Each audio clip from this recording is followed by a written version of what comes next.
मतदाता सूची में गड़बड़ी और मतदाता पहचान पत्रों के क्रमांक में दोहराव को लेकर संसद में हंगामा जारी है, लेकिन इससे कुछ हासिल होने वाला नहीं है।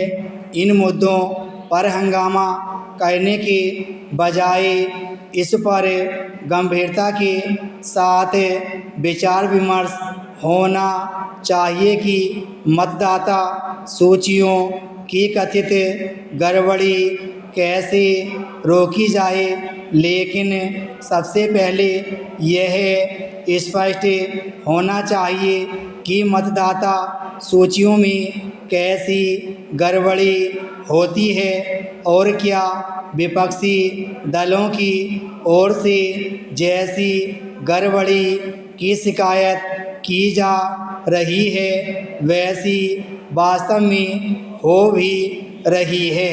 यह प्रश्न इसलिए क्योंकि कुछ विपक्षी दल यह साबित करने की कोशिश कर रहे हैं कि केंद्र सरकार के दबाव में चुनाव आयोग जानबूझकर त्रुटिपूर्ण मतदाता सूची बना रहा है ताकि भाजपा और उसके सहयोगी दलों को चुनावी लाभ मिल सके।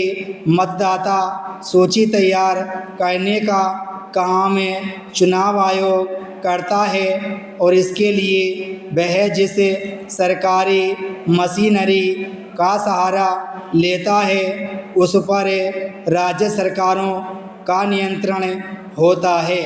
यदि विपक्ष यह कहना चाहता है कि गैर भाजपा शासित राज्यों में भी सरकारी मशीनरी चुनाव आयोग के दबाव में गलत मतदाता सूचियां तैयार करती है तो इस पर यकीन नहीं किया जा सकता। मतदाता सूचियों में गड़बड़ी का सवाल उठाकर विपक्ष लोगों का ध्यान खींचने में इसलिए नाकाम है क्योंकि एक तो वह कोई पुष्टि प्रमाण सामने नहीं रख पा रहा और दूसरे यह साबित करने की अतिरिक्त कोशिश कर रहा कि चुनावों में धांधली होती है। वह चुनावों में धांधली का शोर मचाते हुए हरियाणा और महाराष्ट्र के चुनाव नतीजों का तो उल्लेख कर रहा है, लेकिन जम्मू कश्मीर और झारखंड का जिक्र करने से बच रहा है। क्या वह यह कहना चाहता है कि जहां जहां उसे पराजय मिलती है वहीं वहीं धांधली होती है?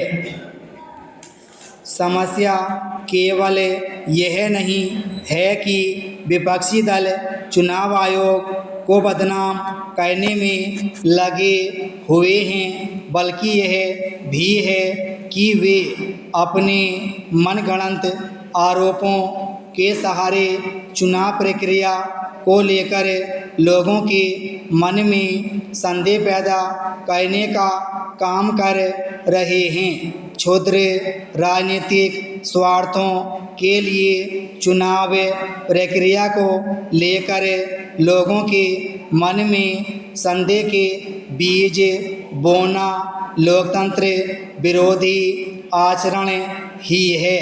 यह किसी से छिपा नहीं कि विपक्षी दल जब तब ईवीएम का विरोध करने के लिए आगे आ जाते हैं और यह जानते हुए भी मतपत्रों के जरिए चुनाव कराने की मांग करने लगते हैं कि उनसे कितने बड़े पैमाने पर धांधली होती थी।